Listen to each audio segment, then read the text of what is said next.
Hello and welcome to the 33SC podcast. This is something new that we'll be doing on our channel in the coming months. We've got our first guest on today, and I'd like to say a warm welcome to Steve. How are you doing? Thank you, bro. I am very well, thank you. How you doing? Not too bad. A bit of background on Stephen. Obviously, he's my brother, but sadly, he supports Manchester City. Can't have it all.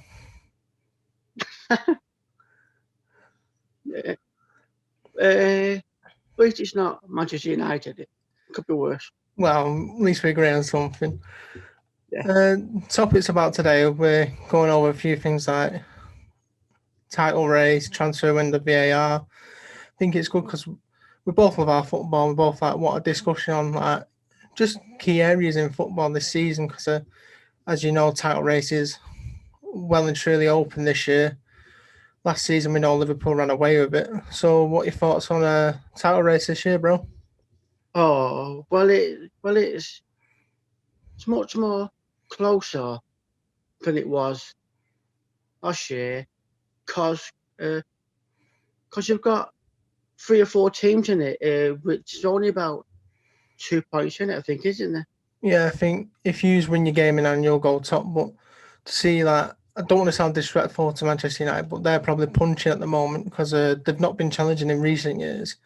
So it's good to see them back in like the mix. You've obviously got Leicester, who are giving everyone an account. We saw a couple of years ago they went on an incredible title race under and won it under Ranieri. Oh God, yeah. So And I don't think no one it no one expected that, did they? So no, yeah, it's a close title race, and that's what you want, really. Innit? You don't just want someone flying away with it because it just makes it boring, doesn't it? yeah, and going back to that because obviously we mentioned like last year Liverpool did end up running away with it.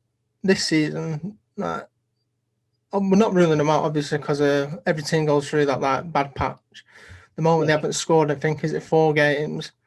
What do you think's like going wrong there? Do you think it's a system problem, or do you think it's just players not firing because of confidence? Well, well, I just think it's just a number of things because, like you said, every team goes through it. We went through it last year because we should have won some really easy games, and we just threw it away.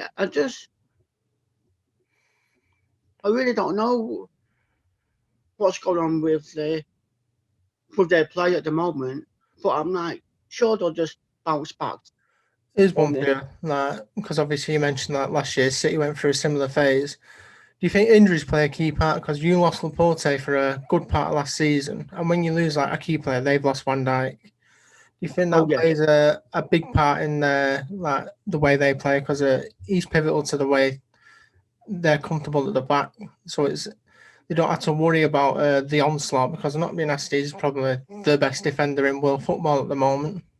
oh yeah, totally. Because if we just lost KDB now for 6 weeks, and like Guerrero's keeps getting injured, and we just like missed their input, we just missed their football skills on the pitch. So yeah, it does make a big impact. You've just mentioned touching on like KDB, you've lost him. I think is it hamstring injury for 4 to 6 weeks. How crucial do you think that'll be in playing a part in your title race this year? Because Uh, well, it's just things that he shows on the pitch. It's just like finds a pass, spots the pass, plays the pass, perfect pass. It just oh yeah. yeah, Oh, he's really instrumental in the way you like attack, isn't he? Because there's no player who puts a ball in a sixpence in world football like he can. Like we're oh no. talking from deep on the wing, corners, free kicks. Like it's just magical. I know Trent's a great crosser of the football, but for me, if I had to pick one of the two, I'd go with KGB. Plus he was a bargain as well. £50 million, and they'll just remember what the papers were saying about him. Manchester City sign, Chelsea flop. Yeah, So not really good at getting things right like that are the papers. no. Talking about title race, and we touched on Manchester United. That what do you think's gone right there? Because I think even United fans will agree that they didn't expect them to be like in it at the way they are this moment. Like top, aren't they? A couple of points ahead of yourselves. Well, I just think it's confidence because they've just been lacking that certain, fizz just to get motivated again. But yeah, there's something's happened there that I just basically woke them all up and said, we can do this. We can now win the title. Come on, guys, let's do it. Yeah. Do you So, think Fernandez has brought that winning mentality back? Because since he signed him, like he's been, you'll have to say, a very, very key player, scoring. I think he's highest total of goals and assists at the moment for the club this season. Bruno certainly made an improvement in quality player, but there's something I don't like when he gets fouls or like he just goes down easily. Sometimes, plus he's got a lot of penalties to his name, hence his nickname, Penandes. I can't tell whether you try to trigger a bunch of United fans in the comments here, but we'll move on from that. No. Just we've got Mara who goes down early. Sterling, Christ, don't get me started about him. But like it. So yeah, just like most teams have got their certain place that Like to go down Well, easy. yeah. So we touched a little bit on the title race. Do you see anyone outside them? A few teams you mentioned: United, City, Leicester, Liverpool, bringing a challenge? Because Spurs under Mourinho seem to have a great start, but seem to filtered out a little bit. Chelsea under Lampard again, great start, but seem to have moved down the table. See any of them teams coming back, or think it'll be like out yourselves or Liverpool? It's good to get your insight in it as a team who's in there most of the time. Uh, well, we've heard that Lampard under pressure at the moment. Really, I don't think that they give him much time. Because if you win about 3-4 games, you back in the title race. If you lose about 1 or 2, your job's under threat. Do you think that's come from the fact he spent 200 million in the transfer window? The players like Werner and Havertz aren't firing the way he expected. I think that's why he's come under the criticism. Yes, because it's okay spending on that, but if it's not going to work out, then like the Chelsea owners are going to say, hang on, he just spent all that. It's not working out.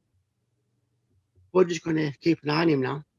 Because I think there was a couple of seasons back, but I think it was either the season after you won the domestic quadruple, Pep got absolutely slaughtered for wanting more money to spend, and then I think it's when you fell short of Liverpool like last season, you got absolutely slaughtered. But if you look at him now, you're well within the mix. I think you do need that run in Europe. I think that will do you good. And whether you're going to focus on that this season, I don't know. But do you think managers are slaughtered too easy this like in this day and age? Not given the chance that they should do. Well, I totally agree with you. Cause you just can't fight someone. Say like if there's only 3-4 months of the season left, at least if they're gonna fire someone, make sure they've got the whole season. Don't just say you're like fired because it just makes the players go, okay, what's happening with us? Where's our new manager? Who's that going to be? What's he going to change the tactics and the formation? So just leave. If they're going to get rid of him, wait till the season's over. Because I think one point you touched on there, giving a manager a chance. I think one of the key ones to look at is Jurgen Klopp. He's done a fantastic job with Liverpool. He's been in 2 finals in Champions League, won one. He's won the Premier League. But if you look at the timeline, he's been given that time to build, bring the players in that he needs to. He's also brought a couple of players through like Trent, Reece Williams, Nico Williams, Curtis Jones. Like he's restructured everything, and doing that has given a winning mentality. So there is proof that if you give someone a chance, it will work. But this day and age, managers don't seem to get that, and it's having a detrimental effect on some teams, isn't it? Oh God, yeah, because some teams normally when they lose a manager, they start to win games, and you just think, was it the right choice, or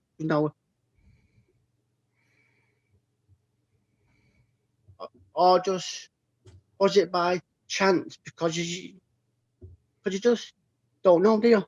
No, and it leads into a good point that because it's talking about managers, and we saw a few get heated midweek, especially when Aston Villa played Manchester City, and this brings us on to our next topic. Speaking about VAR, Dean Smith was convinced that the City goal shouldn't have stood the first one due to an offside. I know the rules actually state that because Mings touched the ball, Rodri wasn't offside, but do you think that's where VAR should look at that and think, right, he's coming back from an offside position?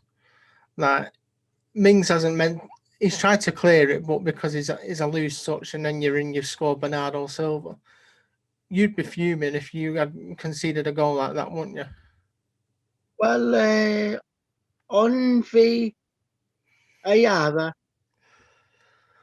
I think it just needs to change all the rules and just like stick to them, because it's constantly changing the handball rule. It's Yeah, changing the offside rule. Just like make one rule, stick to it, because it's not first season VAR was rubbish. I think one thing you touched on there, especially more the handball rule, it was changed not so long ago because early on in the season, some of the handball decisions that were given were absolutely tragic. Like sometimes, even when your hand's down by your side, there are times when you can't help it. When it's in an unnatural position, that's different. You're asking for a penalty or free kick to be given. And you touched on the offside rule there. The measuring things now are rules, essentially, and lines that is killing the game. Plus, say if we had VAR 10, 15 years ago, and like moments like Aguero on that, say that goal was ruled offside or something because of VAR. That's what it's all about. It just like always last chance moments offside. It just like no. Yeah, I remember a game in the Champions League. Actually, I think Hughes had scored to take it. I think it was 4-3. Sterling had scored like in the last minute and then got ruled out from offside with VAR. So the whole stadium was bouncing because they scored, and then in the next breath it's ruled out. I understand you got to give things time and chance like to work, but there's so many things that even we get frustrated with now. I think what is it, second season? They've got to line these like little crooks and like things out with it because it is essentially slowly killing the game. Plus, when they do check it, they take far too long over it. I think some of the things what they do take time over are necessary. Like yellow card, red card challenges, whether they're going to upgrade or downgrade. Because Yeah, obviously you got to see what angle they're coming in from, whether the studs are up and stuff like that, whether it's an intentional challenge or whether it's accidental. Some of the offsides that I've been at, if I get into this, we'll probably be here for a while. I've been that tedious. We're talking literally millimeters offside, like talking armpits, toes. That you can understand why players, managers, coaches are getting so frustrated. oh god, yeah. Tell me about it. So, thoughts on VAR? Do you think it's a success or a failure at the moment? Ooh. Or do you want to be a fencer? Well, I'd say needs more improvement. That's what I'm going to say.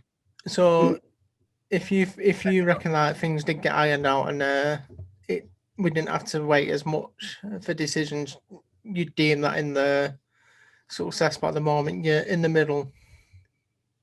Well, if it got more right than it got wrong, then I'd say maybe at the moment. Because what was I going to say? With VAR, I understand why it's been brought in, and when it's right, it's great because some of the decisions that we've seen in previous seasons of Premier League have been shocking. Like some of the goals which have been like 2-3 yards offside and not been given when linesman's literally down that line. That's great because we do know that big clubs did benefit. Like no one's going to even argue that. But now it's on supposedly a level playing field, but even at times now with it doesn't feel that way. No. So you're a City fan. Who do you reckon you'll be trying to get in the transfer window in January? Who do you think you need? Well, then the summer, we'll just all talk about Messi coming to City. Because, like, Messi won't leave Barcelona. Person there because he was raised there, he was nurtured there, wasn't he? Yeah, but was the pie that got excited when there's potential for Messi to come to City? I bet there was. I bet inside he's like a little kid at Christmas. Well, oh yeah, when it was, say, about 60-40 in favour, and like then like Barca said, hang on, we just got this clause in the contract or something like that. Once it was like transfer fee. So just moving back to January's transfer window, do you think there's anywhere City needs to invest or maybe a new striker. yeah, I was watching that last night, the Cheltenham game. That it took Jesus an absolute age to get that goal, didn't it? Or because sometimes they can play fantastic and score. Sometimes they can just have a bad game. Sterling or too much time on the ball. They just needs to pass more. I think with Sterling as well, though, that as much as you say probably needs to pass more time, there is a very, very talented winger there. And plus, when you're in desperate need, you can play the false nine role or even striker. I think with someone that versatile, I think they become such an integral part of your team. Saw that with De Bruyne because he was playing false nine a couple of weeks ago. It's like you look at players like that who can adapt, and you think it just makes your life so much easier as a manager. Like Pep will be thinking, he's at the jackpot when even De Bruyne is a capable player. He's tried it with Gundogan, like so. He's not afraid of mixing them players up God, like that. no. Pep will chop and change just like that. But in terms of a striker, if you could choose any striker to come to City in January, you're going for? If I could pick any strike. Oh my God. Over. I think you have to come back to on that one, Rob. Or don't you worry, I'll make sure. So sticking on the topic of transfer window here, been some big deals that coming through. We've obviously seen the Özil one. He's leaving Arsenal to go to Fenerbahce, which looks as if it's a free transfer because I think Arsenal have terminated his contract. Really? Yeah, because we all know the Özil saga. He's not been able to get a game. We don't know what's going on behind the scenes. It's probably best to leave it that way. Oh yes, red tape and all that stuff in it. Aston Villa made a good signing in a Marseille Martinez midfielder, Morgan was the Sanson. goalkeeper. So, who do you think is going to be the best deal at transfer window so far? Because obviously we see there's rumours about Ødegaard coming to Arsenal from Real Madrid. He's a top young player. Oh, best is transfer deal. You can pick from the summer, or you can pick from so far in January. Oh, best is transfer for me. I've got to say Martinez. Does that count or?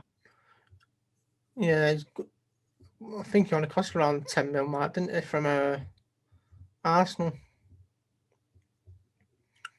Bargain. Great goalkeeper as well.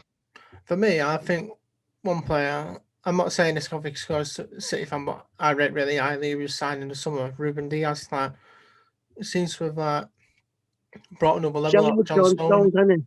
Yeah, Oh yeah. I think what's important about that, if you can get like the best out of like John Stones isn't a terrible centre back. He's just gone through that rocky period, but now he seems to have raised his game, which is credit to him, but it's also credit to the players playing and coaching staff. And someone like Ruben Diaz is like, come on, raise your level. We're better than this. Oh God, yeah. Just like basically, scoring by the head, snap out of it, play better, and something like that. I'm going to put you back on the spot here. If you could sign any striker this January, City. Oh, Some top strikers out there. I can give you some hints like there's Mbappe, Haaland, Vardy, Ings. I'd probably sign Mbappe. Mbappe, yeah. I think that would be most people's first choice as top young striker from PSG. Because he's still 20 odd, isn't he? Young. Yeah, around there. Plus he's been. But he scores for fun, doesn't he? Mate, him and Neymar. Something different at Neymar's quality, but it's just play acting and don't like what him try. No. Oh, because you can let it go. There you go, Neymar. I haven't rolls around for 20 seconds. Yeah. On his leg. So, just moving back to the Premier League very quickly. Good debate topic here. Player of the season so far. Who are you going for? I've got him thinking. I would have to say Fernandes. Good choice. What's he done like to make you think like he stood out from the rest here? Like your player this season so far? Well, it's just up to his game, and it's just like made all the Manchester United team play again and just inspired him. Just come on, we can do this. We can work as a team again. Yeah, I think with someone like Fernandes as well, for me, obviously my player this season. So someone like Fernandes, he obviously brings the goals and assists, but I think what's more important as well as that is his work rate. It doesn't just work for 45 minutes, 50 minutes. He's chasing that ball down for a full 90. There's times when it looks like he's running on empty, but that's testament to him. And I think because of that, he's bringing a new level out of some of these United players. Like there was times where some of them wingers would just stay there and watch the ball. Like wait for that to come to them, but they're chasing everything now. Rashford's charging everything now. Martial's pressing. Fernandes pressing for even Cavani, and that's not in his game. And it's great to see these like everyone pressing from the front because it does cause mistakes. Oh God, yeah. Certainly does. My player of the season so far. I know you're probably going to absolutely debate this, which is great. Excuse me. I'm going for a young English called Jack Grealish. I think Grealish has enough. He's impressed for Villa, and he's impressed for his country as well, and I think played for England.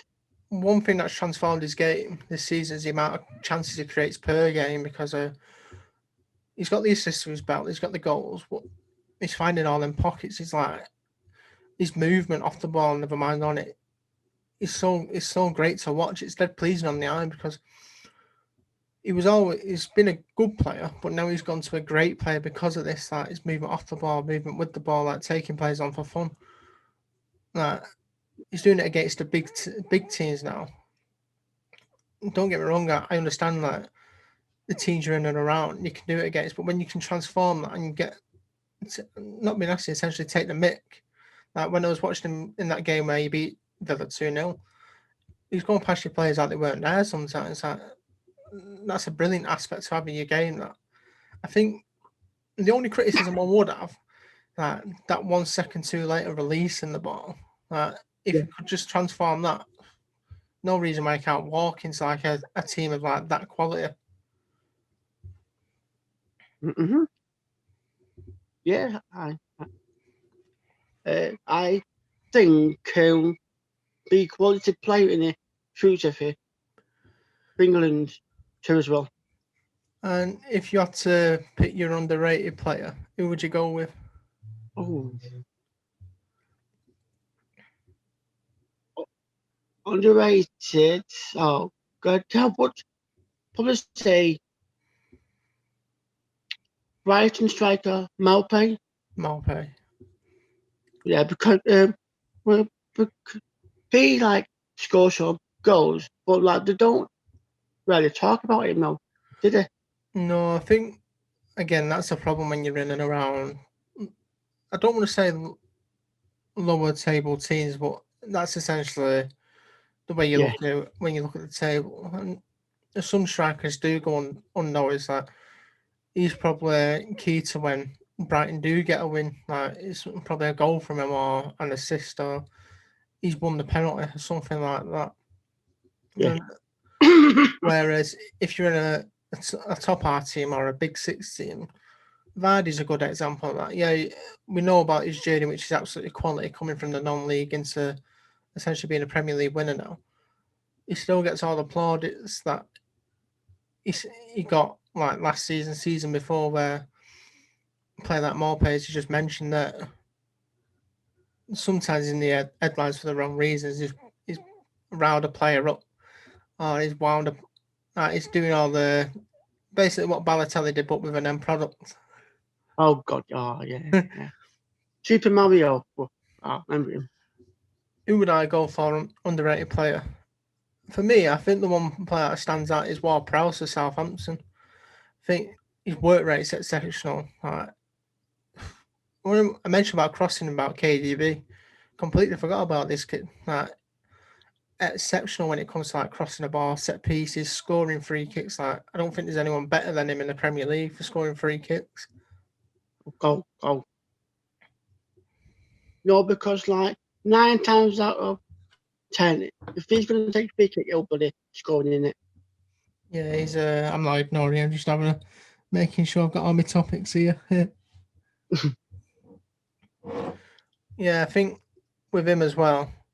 His work rate. I was watching him against Arsenal yesterday. That he was not for letting up, not giving anyone time of day on the ball. Like, that was his ball. No one's having it. I think that's an exceptional thing to have, especially I think he's I want to say mid-20s. I could be wrong, could be later. But to have that Yeah. in your game, it's one thing I love to see when I'm coaching people that just what work all the time, as well as having fun, because that's obviously what you want as well. Oh yeah, definitely. So bring us close to the end here of the podcast. And I just want to just quickly look back at my topics to make sure I've not missed anything. No. Who would you go for out of Messi or Ronaldo? Messi. Messi. Simple. Any reason why?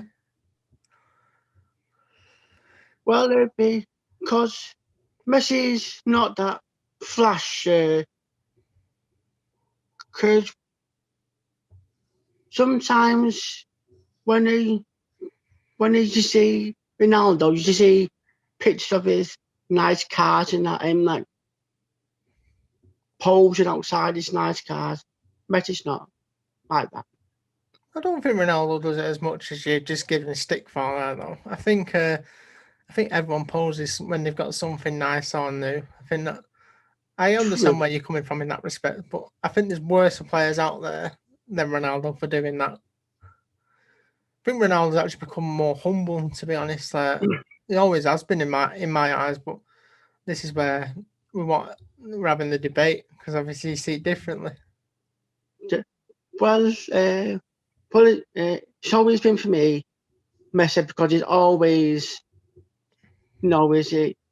It's just like showmanship is fantastic. Yeah, for me, I have to counter this and that. You know what I'm saying here. Been Yeah. a big Ronaldo fan from like Premier League days. Like, I'll say old Ronaldo because he was the one that used to do all the flamboyant skills, take the mick out of defenders, make them look stupid. Sitting the likes of Ashley Cole down on his backside when he was in his prime. Then going into like Real Madrid, becoming this absolute monster of a goal scoring machine. Like, Oh God, yeah. become their record goal scorer. I think he got more goals than he did games. And he's gone to Juventus. I know people say, yeah, but he's gone to the best teams in the country. You can go to the best teams in the country, but if you don't perform or don't produce, then Exactly, yeah. just as bad as the next person. What he just seems to raise his game as his age goes up. So it's phenomenal to see. And obviously, I'm not undenying Messi's talent. That some of the goals he scored, the magic he produces, that Oh, it's undeniable. It's harsh comparing the two, to be honest, because there'll become a time where we look back on these two as the greatest of our era. oh yeah. It's basically like Pele, Maradona. You just like can't pick, can you? Pele, Maradona, George, best players like that. Oh yeah. Eusebio, so all the greats that we've seen, and then Yeah. these two kids come along that I bet they never imagined that they'd be classed as the greatest of all time, but they've earned it. Oh God, yeah. Definitely is that. So this is where we come to an end of episode 1, and I'd like to thank Stephen for coming on because it's been a pleasure having him. Thank you for talking to me about it. I've enjoyed it myself. Yeah, and we'll be back with episode 2 in a short while.